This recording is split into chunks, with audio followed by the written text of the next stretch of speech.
J'ai pelé mes poires. Alors prenez des variétés de poires ancestrales et des poires rustiques. Ne prenez pas de la William qui est une poire récente qui ne cuirait pas suffisamment longtemps pour pouvoir avoir l'intérieur un petit peu rouge et qui ne donnerait pas au vin ce goût qu'il faut.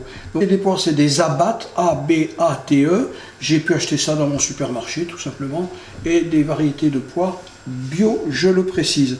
Vous les épluchez, vous laissez le pédoncule ici, la partie de la queue, vous laissez ici le trognon et on va pouvoir bien entendu les cuisiner. Ensuite, vous prenez du sucre. Alors là, j'ai pris du sucre, c'est pas du sucre roux, c'est du sucre intégral. Si vous en trouvez dans le commerce, eh bien je vous le conseille, c'est-à-dire c'est tout simplement une déshydratation du jus de canne. Donc ça a un goût vraiment très parfumé et avec le vin, ça sera tout à fait merveilleux. Ici, je suis en train de peler un citron à vif. Alors, il faudra que je rectifie un petit peu le tir. Parce que sur le citron, vous avez trois parties. Vous avez ce qu'on appelle le zeste ici, la partie colorée, c'est un citron bio. La partie blanche ici, qui est le zeste. Il ne faut pas qu'il y ait de partie blanche dans cette cuisson, sinon ça apporterait de l'astringence. Une gousse de vanille bio, là encore, ça vaut 2-3 euros, c'est pas très très cher. Qu'elle vienne de Martinique, qu'elle vienne de Guadeloupe, et celle-ci vient de Madagascar. Et de l'île de la Réunion, vous avez donc la zone géographique qui produit de la fameuse vanille Bourbon. C'est que la vanille est originaire du Mexique, il faut le savoir, et que le pollinisateur, ce petit moucheron qui venait polliniser la bestiole, eh bien, ne vit qu'au Mexique. Donc les variétés de vanille que l'on trouve, c'est simplement le jardinier du roi de France qui, au 19e siècle, avait tout simplement réussi à polliniser artificiellement cette orchidée qui donne naissance à la vanille. La vanille, vous la coupez en deux dans le sens de la longueur, parce que l'important, c'est pas la gousse elle-même, mais c'est ce qui est à l'intérieur, ces petites graines qui sont à l'intérieur. Vous voyez, c'est ça qui apporte le goût. Donc je vais les mettre dans ma sauteuse ici, en faisant attention de ne pas en perdre, parce que c'est la quintessence. Ici je l'ai coupé, mais je l'ai raté, c'est pas grave, on va continuer. Voilà, on va continuer de couper cette gousse de vanille en deux, dans le sens de la longueur. Je vais y arriver, hein. Elle n'est pas très grosse. Une gousse suffit pour 1,5 litre de vin. Voilà. Je suis venu à bout de ma gousse de vanille. Ensuite, je continue d'éplucher mon citron, d'enlever le zeste et le zeste. Ça s'appelle peler à vif. Ici, il y a un petit peu de blanc. Je l'enlève. Voilà.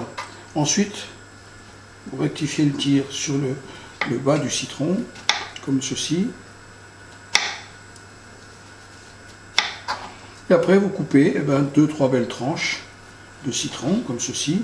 Vérifiez qu'il n'y a pas de pépins aussi à l'intérieur. Là, il n'y en a pas. Voilà, un demi-citron pour 9 belles poires. Mettez ce citron dans votre casserole. Vous mettez le sucre, 180 grammes pour 8 ou 9 belles poires. 180 grammes de sucre. Et vous allez ajouter une bouteille et demie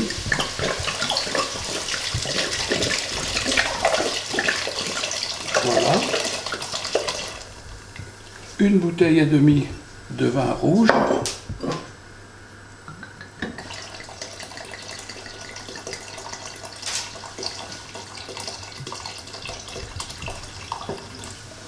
voilà, on en gardera pour le déguster. Je précise que quand une réalisation est faite à base de vin et qu'il y a eu d'ébullition, il n'y a plus d'alcool, on peut en donner aux enfants.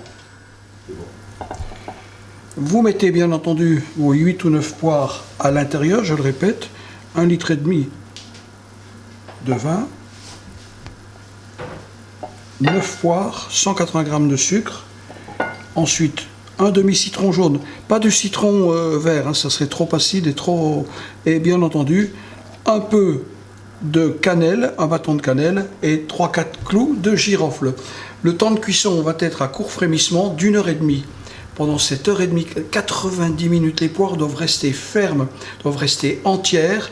Et lorsqu'elles sont cuites, vous piquez tout doucement avec un couteau, vous prenez par la queue doit tenir à la poire. Et là, vous les laissez refroidir tout simplement dans le jus de cuisson. 1 h 30, on se retrouve tout à l'heure. Pendant ce temps-là, on va continuer.